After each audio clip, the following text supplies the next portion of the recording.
Hi, and welcome to UBC's Next Big Thing. I'm Rosemary Jean Thompson. With me today is Assistant Professor Dr. Zach Walsh. He's a member of the Center for the Advancement of Psychological Science and Law.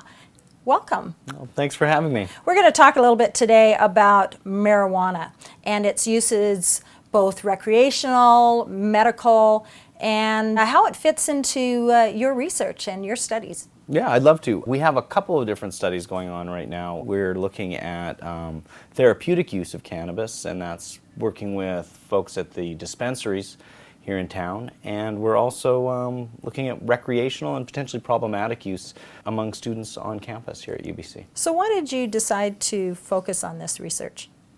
Well, you know, the cannabis plant has been with humanity for thousands of years. It's really been fascinating and beguiling us for a long time. Our current attitudes towards it, you know, can be traced back. It's relatively recent. So it's sort of a long-standing relationship that humanity has had with this fascinating plant. It's something that after, you know, a long time of real stigmatization, we're seeing more and more some of the therapeutic uses and also some loosening of the legal status around recreational use. So it seems like a timely topic to be exploring. It's an exciting time for cannabis, and there's lots of change afoot, and I think we need to make sure that the research keeps up with popular use and with political changes as well. For too long, there's been all kinds of restrictions on studying cannabis. It's hard not to get excited when you see how many questions there are that still need to be answered. So what are some of those questions? Maybe let's look at even just recreational use. What are some of the questions you're looking at? There's all kinds of really basic questions. Questions about why do people use cannabis? Do different people use for different reasons?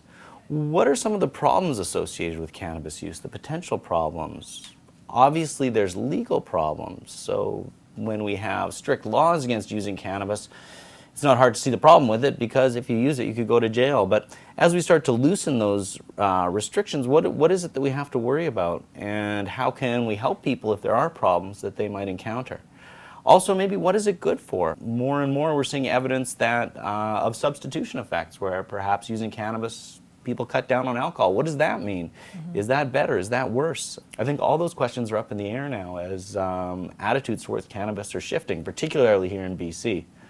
Do you think there's some prejudgments on cannabis that we haven't considered? There was a big effort, you know, in the 50s through the 80s and 90s to really demonize cannabis use. And recent studies, particularly some coming out of the UK, that have sort of ranked the relative risks and benefits of different substances, identify cannabis as being, you know, relatively less harmful than a lot of commonly used drugs like alcohol or tobacco. You know, relative to some other risks that we are able to tolerate in society, the risks of cannabis are maybe something where we should be reconsidering our approach to demonizing it or stigmatizing it. So it's an exciting time. There's a lot of new attitudes out there, and we really need to get to the science of it to find out, what does cannabis do? What are the real risks, aside from some of the mythological risks that have been brought up? So Zach, how are you guys going about your research? What are you doing to answer some of those questions? Well,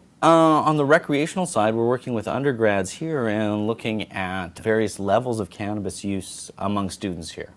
So we do a big screen where we look at most of the incoming students. We see who's smoking cannabis, how much are they smoking, why are they smoking it. One thing we're interested in is how can we try to borrow models from what we know about alcohol use to inform our understanding of cannabis use.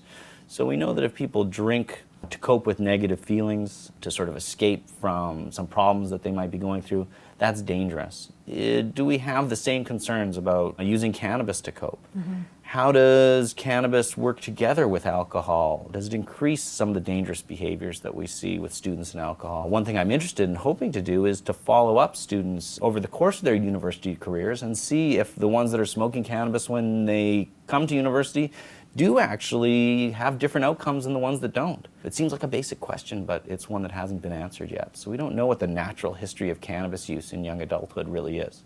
Well, those are really important questions, I think, especially with the law being revisited and having it maybe more available. And some of the underground stuff. And when it comes to that, I think one of the biggest concerns is just because we don't have a regulated model of distribution, you know, people who are growing cannabis might be using pesticides that might have worse health effects in the cannabis itself. So Okay. that's one of the problems with when we have something underground, we can't regulate it. You know, back in the time of Prohibition, people were going blind from drinking bathtub gin. Wow. Now we have people visiting all the great wineries around the Okanagan and savoring different flavors. So when something is kept underground, it's hard to maintain the quality. Right. And that's certainly a concern. So we've ran out of time for Okay. this episode, but let's have you back and we'll continue this conversation sounds great. about marijuana and its use and its psychological effects and how it fits into our society. That sounds great. Great. I Thanks look for forward to coming. it. And that wraps it up for this edition. Until next time, I'm Rosemary Jean Thompson.